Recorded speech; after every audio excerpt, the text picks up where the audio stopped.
just to start with, for anyone who doesn't know much about mesh, could you just give a bit of a brief introduction to what mesh is and explain who might have had mesh within women's healthcare, what it was used for?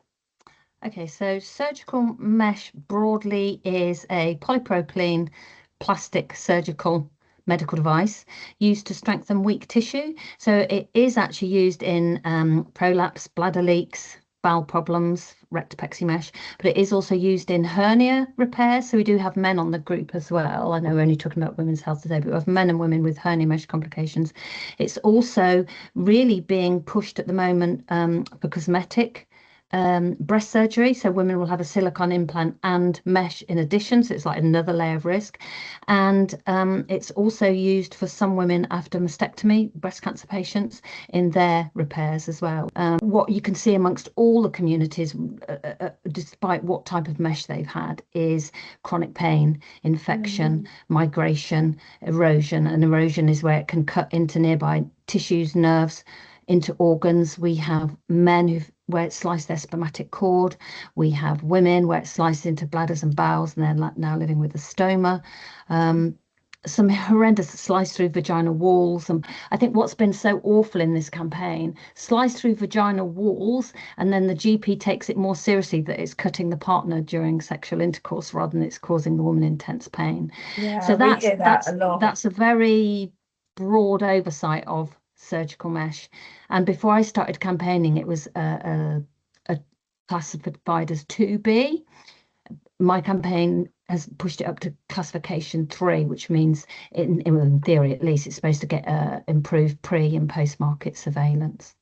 That's amazing. And I know you do a lot of work around the systems and accountability and payments and things like that.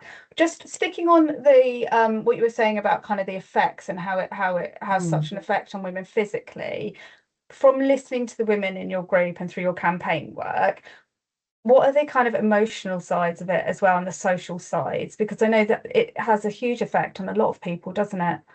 Yeah, it does. The mental health aspect is absolutely appalling.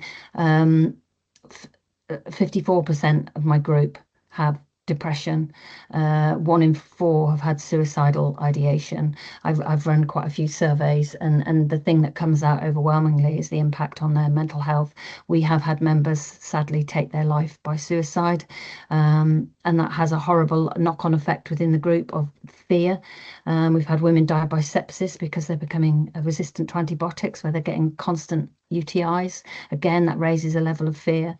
But I think overwhelmingly, when you are harmed by mesh, as I was, that's why I began the campaign, and you go to your healthcare provider seeking answers and reassurance, the majority of us, it's not even a minority, the majority of us are gaslit. We're told we're a mystery patient, myself included. We're made to feel a bit foolish, like we're not dealing with the pain very well. And we're very much made to feel like we're a nuisance. We're sent round and round in circles with pointless scans, tests, or worse, told things like, there, at least you don't have cancer, or chin up and have a glass of Prosecco, it's not that bad, or retrain your brain and manage the pain. I mean, I have a whole list of appalling things that have been said to women on the page. And the impact that takes on you is, for many on the page, you lose your sense of self, you lose your confidence, and you lose your trust in the healthcare system. And it's an incredibly cruel part, not just of mesh, of any patient that's been avoidably harmed, to hit that brick wall of institutional denial. And it just feels in modern medicine, we need to do better for all harm patients, not just the mesh community. Do you think there's still a lot of education and awareness to be risen among all healthcare professionals, particularly GPs, or where's the gaps in terms of knowledge and awareness, and have you seen it get better, or is it still really poor? Well, if I talk in terms of mesh, there's still huge gaps in the primary care sector of GPs that have never heard of it. They don't know what women are talking about when they present in their doctor's surgery. I think one of the worst cases I heard last year was during a parliamentary debate, and one of the MPs said that she'd had an elderly lady write to her in terrible pain, and she'd actually been removed from, it was just her third GP surgery because she's been treated as a nuisance. And they thought she was just but basically making stuff up, over exaggerating her pain, being a nuisance for always calling up, please, will you help me? But when she emailed the MP, this MP recognized some of the things she was saying, thought, hang on, I think this woman has vaginal mesh. And so the MP actually went to the elderly lady's house, and yes, it turned out she did have mesh. The woman was told she was you're making a fuss, and yet actually she was struggling terribly. She'd never heard of the campaign. Why would she have? She's not on social media. She had no idea there was thousands in the support group, and thanks to an MP, she's now in a pathway of care through one of the 9 specialist centres. But one absolutely outrageous situation whereby we have GPs still, after all the coverage in the media, after the first Do No Harm Cumberledge report, after debates, after mesh slings were suspended, we have GPs that still don't know what mesh is and what the pathways of care are. And it blows my mind that there's nothing that flags up when you type in. That seems to be the obvious. That could suggest the red flag of, hang on, has this woman had a vaginal mesh? Yeah. Now, I've done some work with a surgeon who we wrote a letter for patients to take to their GP, which the Patient Safety Commissioner, Henrietta Hughes, put her name to. Amazing. But the woman has to come to my page, be signposted to it, and come in that way. We should be coming in the other way, whereby at the primary care setting, they know exactly what to do for these women, and they still don't. It's a real failing in the system. And I think the fear is, it's as women, we don't know what we don't know. So if you don't know about any mesh complications, like you said with that woman, you're relying on being really engaged in groups like this, or yours, or social media accounts, and that causes such inequity, doesn't it? And it just exacerbates it. And then, I suppose the fear is that there are women who are very isolated, suffering alone, when actually, when harm has been caused, there should be proactive efforts to reach out to all women. And I think the inequalities specifically I see around older women without those tech skills. We have a lot of women perhaps in their 30s or 40s joining for their mothers or mother-in-law, because the mother-in-law hasn't got Facebook or doesn't know how to work a phone, and has only got an Android, and it's all too confusing. So they'll hop on to get the information for them. Well, what a world we live in, where you can't go to your GP and get that information, or you go to your GP saying you're in pain, infection. There's certain trigger points, like touch points, whereby it should flash up that you've had a pelvic mesh, and that's not happening. We shouldn't be relying on daughters-in-law to hop on my group and find our admin team. And likewise, even for breast mesh, of course, if you've had breast cancer, you're not going to come to my, I'm very much known as vaginal mesh, if you like, but there's a lot more meshes in there. But a breast cancer patient is not necessarily going to find her way to my group. I hashtag all over the place on Instagram and Twitter and things, but that's not the way to get proper healthy engagement in terms of how the NHS is dealing with the situation. And one person and one campaign will never reach everybody without with the best will in the world. And you've done incredible work over the last, how long? 12 years? 11 years. 11 years, and and done so much for women. If anybody's listening to this and thinks, I had mesh, and actually, maybe I've had some symptoms that sound like maybe they're related, or just want to kind of check out any information about what symptoms might occur, where would you advise them to go? Well, in all honesty, my Sling the Mesh website, Sling the Mesh Facebook, Instagram, Twitter. Because even you can go, for example, yesterday I went on to the Pelvic Floor Society, which UK society supposedly giving robust information about surgeries available. Well, it still has old information on there. It's talking about bladder mesh slings, that they're a low risk gold standard fix. That operation was suspended in 2018. There's so much talk about misinformation and getting accurate information. These are websites where a lot of patients would totally expect to get the right information from. And even on the NHS website about bladder mesh slings, It refers to a small number. Do they call it a small number, or whatever the phraseology? I should have checked before this talk. The phraseology very much downplays the scale of suffering, and I've made complaints. You need to change the wording on that to something that's a little bit more truthful. Small number. There's thousands in my group. If I give you, this is the most outrageous piece of data. So in one particular year, I think it was 2012. 4 reports were made to the MHRA yellow card on mesh complications. 4.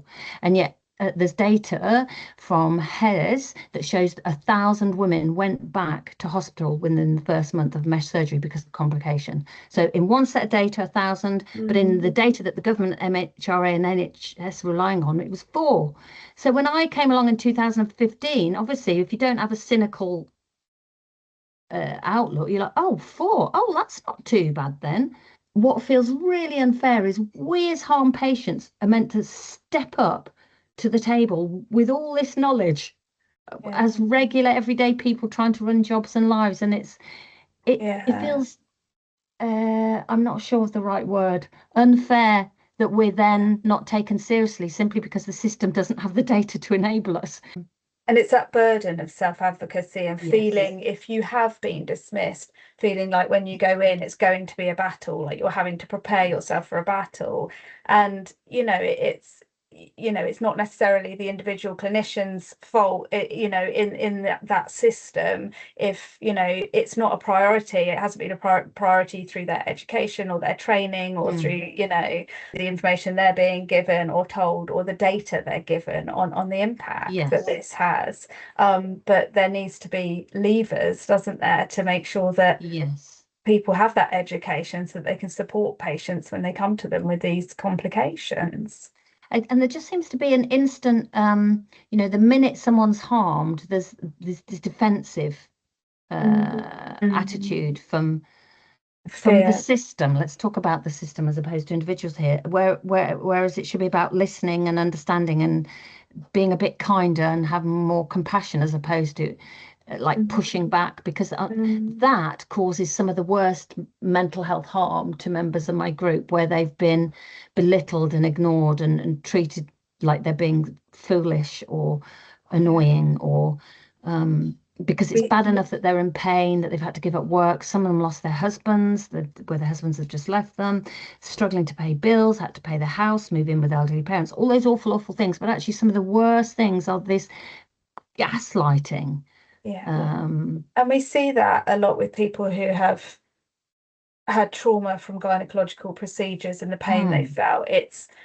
The pain is one part of it, and then if their pain has not been responded to with compassion and kindness, it's a whole different layer, and sometimes dismissed, or like that language you were talking about earlier, kind of belittled, or stop making a fuss, or coerced, and things like that, which are all kind of within that same theme. And I think it does create a deeper level of trauma and harm for people, like you say, that can really affect your mental health, because it's quite difficult to process that on a human level, I think, and to understand it. Is there an established pathway of care for people who would come and it is recognised, say a GP said, right, I do recognise this, I think it could be mesh complications, I'm going to refer you on this. Is there an established pathway for it? Well, yes, they can refer them to, in theory, the mesh centre of their choice. That doesn't always work out. Generally speaking, they're referred to whatever is their local centre, and there's 9. So there's Manchester, Sheffield, Nottingham, Leicester, Cambridge, Southampton, Bristol, Newcastle. That's 8. I've forgotten one. Well, that's not bad, right, off the top of my head. So you'll be referred to one of those mesh centres, and then you'll be assessed there, and then the care goes from there. Waiting times are a bit different. The type of care you get, a little bit of a postcode lottery.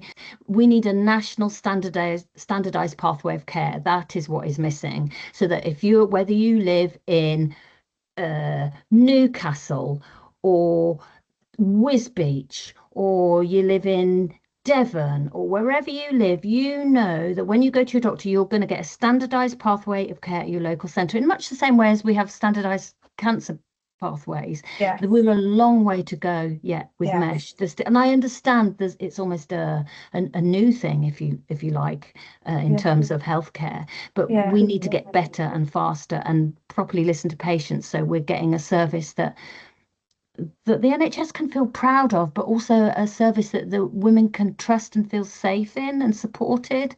Yeah, and I think what you're saying about it being new, things do take time, don't they? And people look for that evidence that isn't there yet, but women need supporting now. And there's a real challenge in that, I think, isn't there? And so, a lot of the time there's clinicians wanting to help and they don't have the information, they don't have the data. So listening to women is the evidence a lot of the time with these new things that come up. And it's making the space for that. So it's nice to hear that there are patient groups feeding in. The other thing I think that was so missing, and again, I mean, gosh, this is across the whole of the NHS, there is such a lack of mental health support. Now, within the mesh centres, there's most of them, have psychological services. But of course, what a woman needs is not just 6 weeks of a basic psychological service. We're talking quite severe PTSD and trauma and layers of trauma between the pain and their lost life and the gaslighting, and trying to understand quite often women will come on the page and go, if I'd been harmed this badly from a car crash, I think my brain would compute it. But because it's harm from a surgeon that they ticked the box and said yes to, and then all these awful things have happened, including gaslighting, it's a lot for their heads to compute. Now, the mesh centres aren't set up for that kind of psychological service. And likewise, if you go to your local, like locally, I'm in Cambridgeshire, you can self-refer. But if you want like EMDR or some kind of PTSD trauma therapy, often it needs to be on one specific thing, because if you have layers, you won't get EMDR because you have too much trauma, which sounds mad. I understand, because I understand how EMDR works. But women are facing these challenges of not getting actually the tailored mental health support they need, or they're trying locally to put them into group support sessions. You need someone who understands mesh and understands this trauma. And I mean, I'm going to throw it out there because I have lots of goals and dreams, but my big goal, I have no idea how this is going to happen, by the way, but I want to be able to set up some kind of mental health support service for harmed mesh women. We've spoken about this before, haven't we? Because I've spoken about the need for that mental health support for people who have been left with trauma from gynae procedures, and that there's nothing there, and there's no follow-up even, on a basic level, not even the kind of therapeutic support for that PTSD, in those cases particularly, and there's nothing like that. And any funding is very much directed towards support as many people as possible, which it's for group sessions and things like that, and it's not always what's needed. You can't. That's not going to work. And then I'm sure within your community, as I see within my community, that standardized figure of 1 in 4 women have experienced some kind of sexual trauma prior to all of this, almost sexual trauma, if you like.